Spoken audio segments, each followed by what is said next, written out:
Nous voici en plein cœur de Paris, dans le Marais.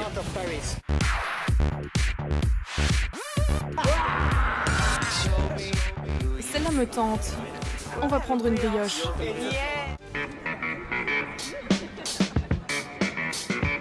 Kuyuru falafel, itadakimasu. משגלה. למשפחה ישבו שם את פניך, אנחנו רוצים משיח עכשיו. אמן. אמן. C'est quelque chose de très important et qu'il faut faire envers Dieu. Vous embrasserez le cuisinier de la... J'embrasserai le cuisinier, ça marche, avec plaisir. C'est bon, viens, parce que ça va s'envenimer avec les flics, viens.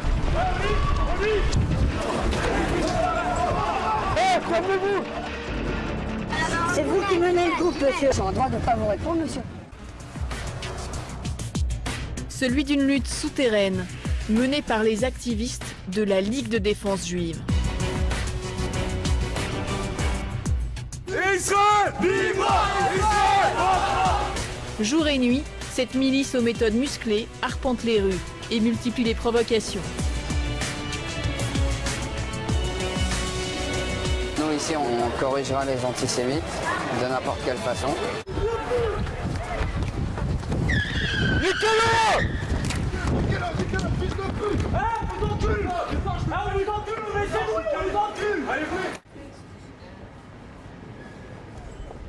Rue des Rosiers, au cœur du quartier juif, les touristes se pressent devant un restaurant qui ne paie pas de mine.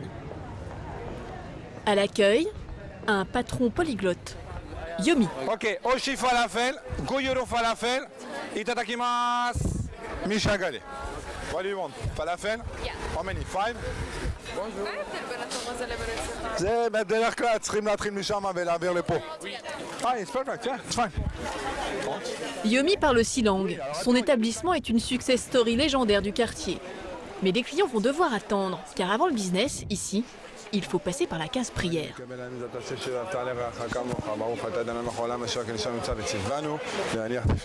Dan, le rabbin, lui pose les téphilines, ces petites lanières de cuir reliées à un boîtier posé sur son front, qui contient des fragments de parchemin sacré. Il récite alors la bénédiction.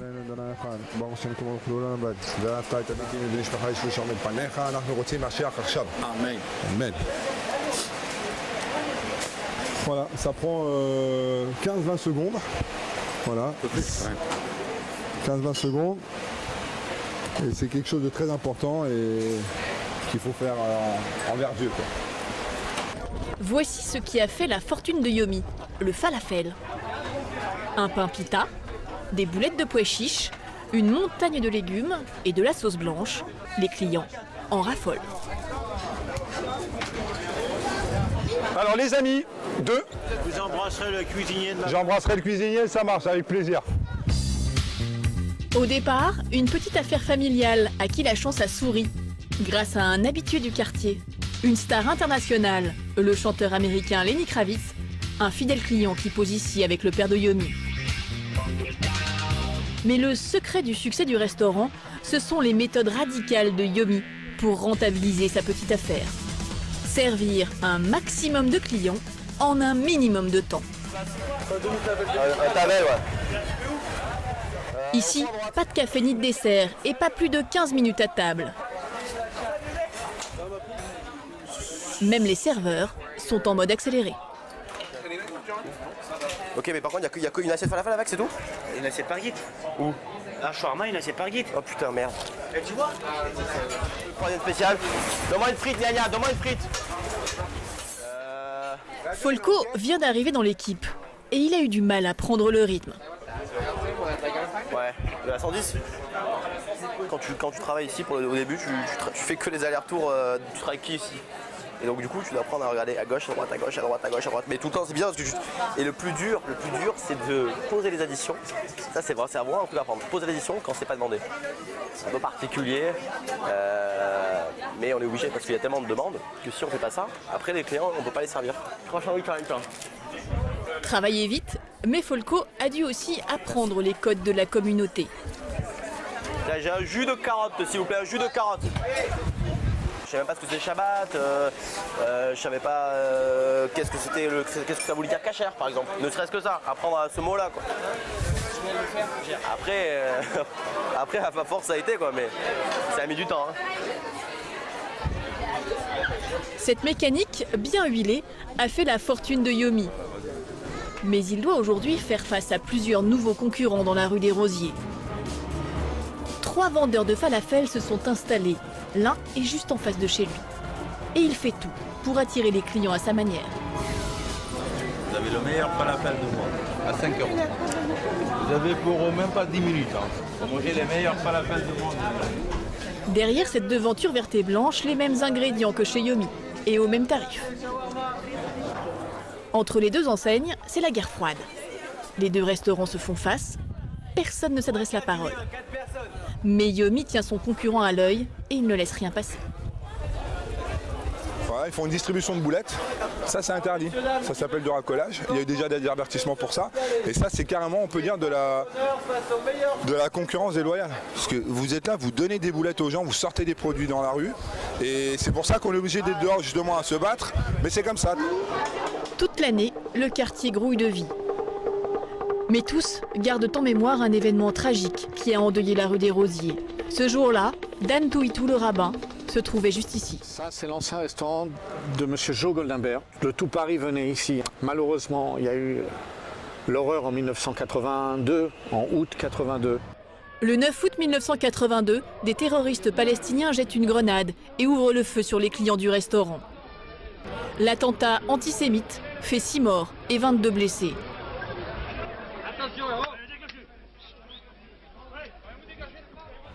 On a entendu les coups de feu. Au début, on pensait que c'était des pétards. Mais quelques secondes, j'ai compris que ce n'était pas des pétards. Donc on est monté dans les étages, on s'est caché dans les étages. C'était atroce. 30 ans plus tard, l'enseigne est toujours là. Mais le restaurant a été remplacé par une boutique de vêtements. Aujourd'hui, le rabbin Touitou, comme la grande majorité de la communauté, prône la réconciliation. Mais un groupe d'agitateurs cultive l'esprit de vengeance et multiplie les provocations dans le quartier. Ce dimanche, rue des Rosiers, ils profitent de l'affluence pour accoster des adolescents. Juste un truc, je vous demande juste d'être vraiment sérieux. S'il vous plaît, je vous demande vraiment d'être sérieux. Ouais. Shavua tov, bye bye. Ces jeunes gens obéissent aux ordres de cet homme en caban. Nous l'appellerons Johan. C'est le chef de la Ligue de défense juive, une milice très radicale basée dans le quartier. Ils ont accepté d'être filmés à condition d'être floutés.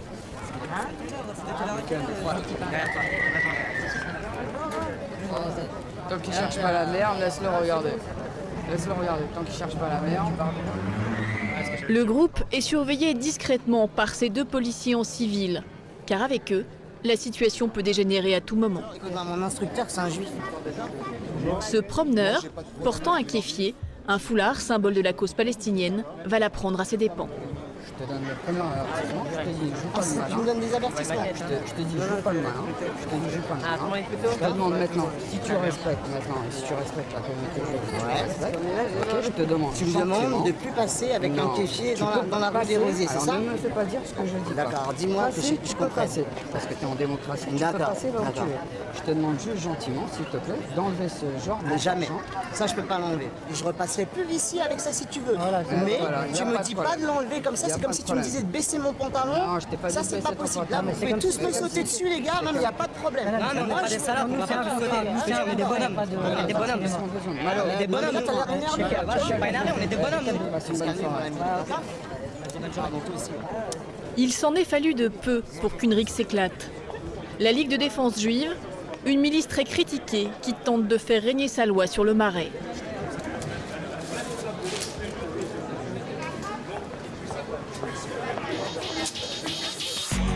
La Ligue de défense juive a été fondée en 1969 par le rabbin américain Meir Kahane. Depuis 1994, elle est interdite en Israël et aux États-Unis où elle figure sur la liste des organisations terroristes. La branche américaine est responsable d'assassinats et d'attentats qui ont fait 7 morts. D'après le FBI, ses membres sont impliqués dans des faits d'extorsion et de menaces de mort sur des stars du rap, comme l'américain Tupac. En France, la Ligue a officiellement été dissoute il y a 9 ans, mais elle est toujours active. Johan, le leader de la branche française, s'entraîne à sa façon. C'est un Glock 19. Nous sommes préparés face aux menaces qu'il pourrait y avoir contre Israël. Formé au tir au sein de l'armée israélienne, ce trentenaire est interdit de port d'armes en France et sous contrôle judiciaire. Malgré cela, il multiplie les actions coup de poing.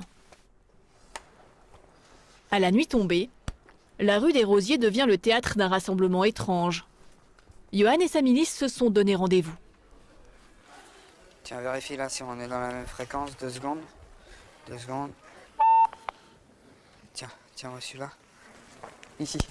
Ce soir, ils marquent leur territoire. Un collage sauvage sur les murs et les boutiques du quartier.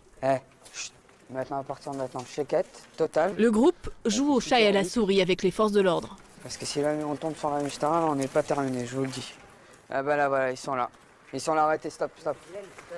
Stop, ouais. Ouais, c'est bon. Mais je les préviens de toutes les façons. Ah là, ça va être un peu plus merdique, là. Hein? Là, on va... attendez 2 ans. Pour éviter que la police n'arrête leur action, Johan n'hésite pas à prendre les devants. Bonsoir, monsieur. On fait un collage, là, ici, dans le quartier. Donc, on a l'autorisation du commercial. Donc, si on vous a prévenu ou quoi, je préfère de vous prévenir. Ok? Merci beaucoup. Passez une bonne soirée. Johan n'a en fait aucune autorisation. Mais le bluff fonctionne, les policiers passent leur chemin. Bah c'est bon. Ils nous ont dit qu'il n'y avait pas de problème et qu'on pouvait coller tranquillement. Allez, c'est parti. Voilà ce que les jeunes voulaient cacher. Passer. Ces affichettes sont un appel au meurtre. Une balle, une arme, un homme à venger, une cible. Youssouf Fofana, le leader du gang des barbares. Il a été condamné à la perpétuité pour l'assassinat antisémite d'Ilan Halimi. Mais la Ligue de défense juive ne compte pas en rester là. Quand on parle de vengeance, c'est vrai qu'on aurait espéré que cette personne ne fasse plus partie de ce monde. Mais c'est vrai après que c'est pas nous qui faisons la justice en France. En tout cas, il y aura toujours une personne qui l'attendra 20 ans après devant sa prison. Donc si c'est pas moi, ça sera quelqu'un d'autre, quoi qu'il arrive. Ce sera pas quelqu'un d'autre, ce sera toujours une autre personne. Les affiches, les propos du leader sont des provocations publiques au meurtre, passibles de 5 ans de prison selon le code pénal. Une guerre de l'ombre est engagée.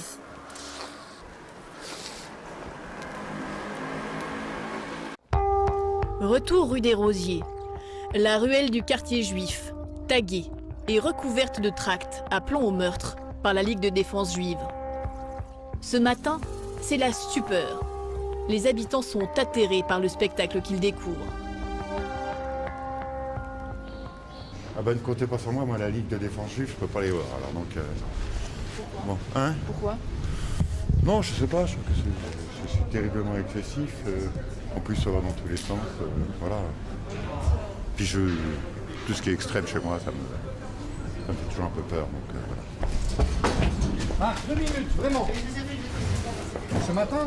Dan Touitou, le rabbin du quartier, est lui aussi très remonté. Moi, j'adhère pas à parler de Ilan avec l'histoire qu'il a eue et le meurtre qu'il a eu, avec cette barbarie en taguant les rues de la rue des Rosiers.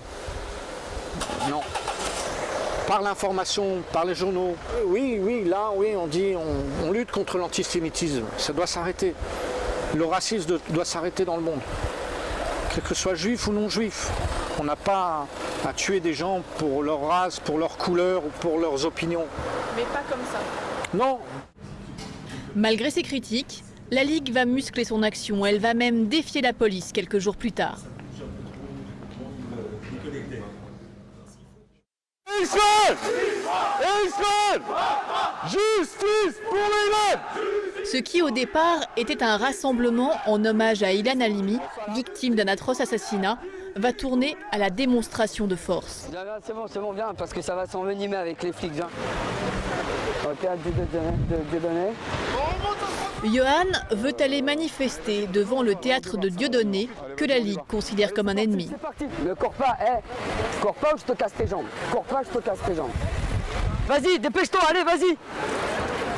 Il nous bloque là, vas-y, dépêche-toi. Toto, vas-y, allô.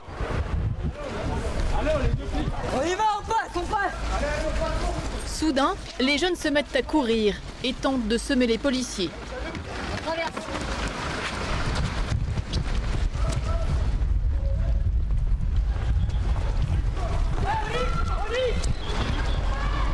Mais je vais nulle part, qu'est-ce que tu fais? Mais au bout de 100 mètres, Johan est arrêté. Le ton monte. Je vais nulle part, on a besoin de marcher. C'est vous qui menez le groupe, monsieur. D'abord, ne mettez pas avec le doigt comme ça. Laissez votre main. Quand on vous demande où vous allez, vous ne répondez pas, vous partez en courant. Mais je suis en droit de ne pas vous répondre, monsieur. Je marche, je suis dans un... Alors qu'il est emmené à l'écart, la situation dégénère à nouveau. Calmez-vous. On est en train de les caméras. Yannick. Yannick. Des insultes antisémites auraient été proférées par des passants. Le groupe répond.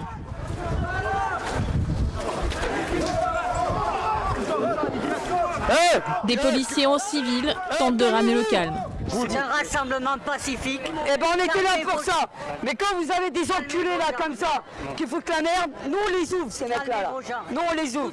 Alors arrêtez-les et on fait notre travail aussi. L'intervention de policiers en civil fait baisser la tension. Un cordon de CRS encercle les membres de la Ligue. Ils finissent par quitter les lieux sans heurts et se dispersent. Mais quelques jours plus tard, Johan et sa milice vont à nouveau jouer les gros bras. C'est à l'autre bout de Paris, près de la porte de Bagnolet, que Johan a décidé de jouer les justiciers. Il compte ses troupes.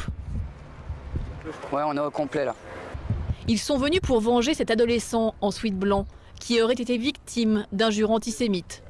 Au lieu de porter plainte, il a appelé la Ligue à la rescousse. Juste montre-nous l'endroit. C'était où? Ici là? Ok, les mecs, ça va être des mecs du stade d'après toi? Il faut que tu viennes avec eux, que tu les reconnaisses de loin. Ok, t'inquiète pas, ils vont pas te reconnaître et on va tellement les torcher qu'il n'y a rien de reste. Mettez-vous en flanc pour qu'il n'y ait pas les flics qui arrivent. Regarde, tu vois, vous vous mettez un peu à l'écart là-bas, moi je vais avec lui. Vas-y. Alors que l'ado part identifier ce qu'il considère comme ses agresseurs, Johan reste à distance. Il est sous tension.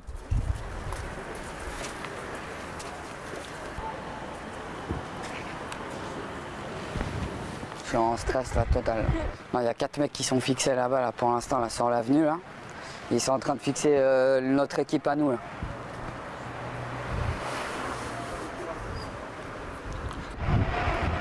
Donc c'est quoi? C'est eux là les mecs? Vas-y, bye. Allô? Appelle toute l'équipe là maintenant. Un peu plus loin sur ce trottoir, les membres de la Ligue ont retrouvé les jeunes agresseurs. Les voici face à face. Et la bande du Marais déclenche la bagarre.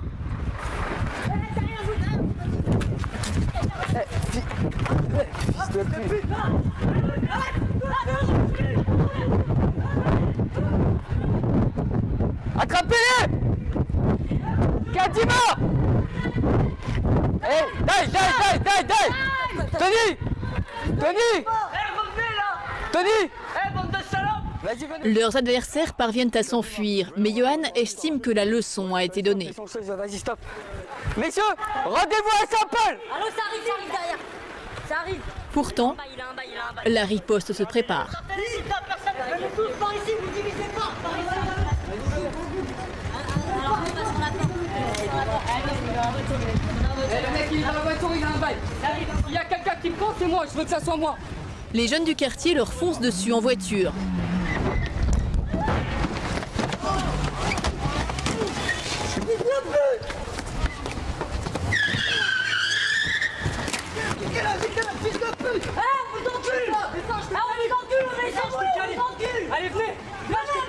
Avec leurs matraques télescopiques, les membres de la Ligue étaient là pour en découdre.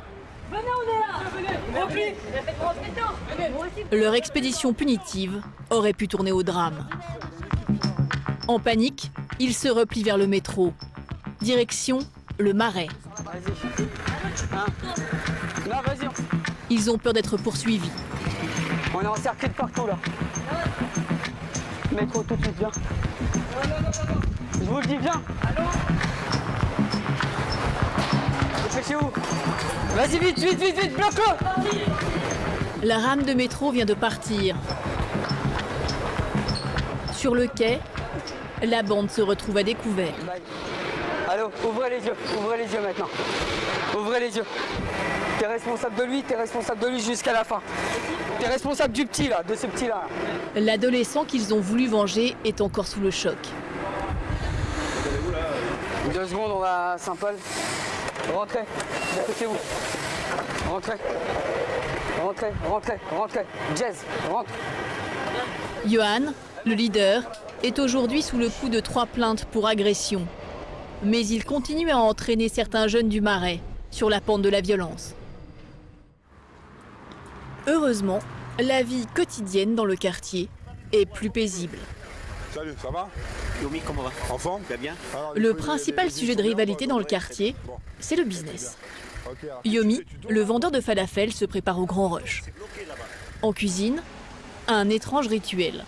Avant l'ouverture, le chômeur, un religieux, passe au fourneau. Il est le seul à pouvoir allumer les machines.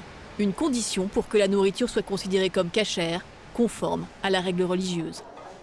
Yomi commence sa journée, tout comme sa concurrente Martine, la gérante du restaurant d'en face. Elle aussi s'est lancée dans le falafel aux grandes dames de Yomi. Il a pris l'habitude d'être seul dans la rue, d'être le roi. Alors, il m'a dit que son but aujourd'hui, c'était de me nuire commercialement. Voilà, exactement les termes qu'il a utilisés.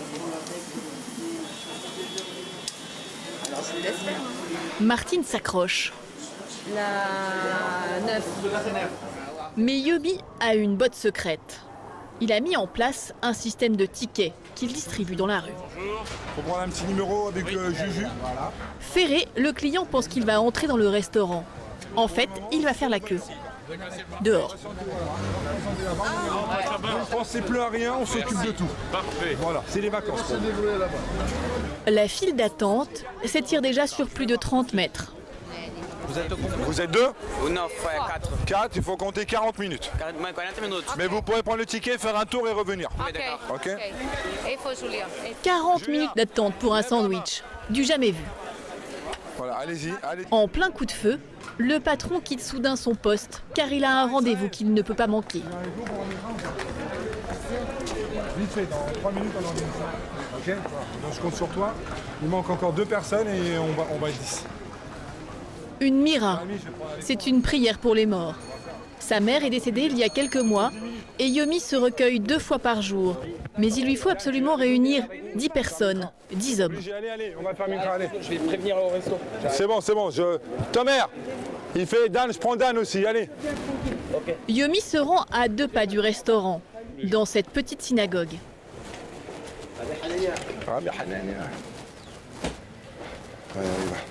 Assis à l'entrée, le rabbin Dan Touitou surveille la cérémonie.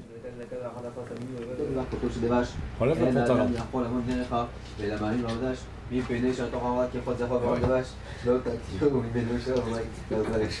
On va faire la prière